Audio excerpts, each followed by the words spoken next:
siyang grains. So, ipinupollinate yan para bunga. Yan ang pagpollinate. Pero marami ng mga meron bunga. Maliit. Iyan, magiging bunga na yan. Dahil mayroong pinollinate. May pollination siya.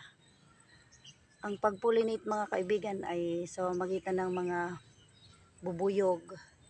At mayroon ding pollination na kagaya ng ginawa ng kanina, ang grains. Yung pollen grains. Yan ipinapahid dyan. Para itong bulaklak na to, yan magiging bunga yan.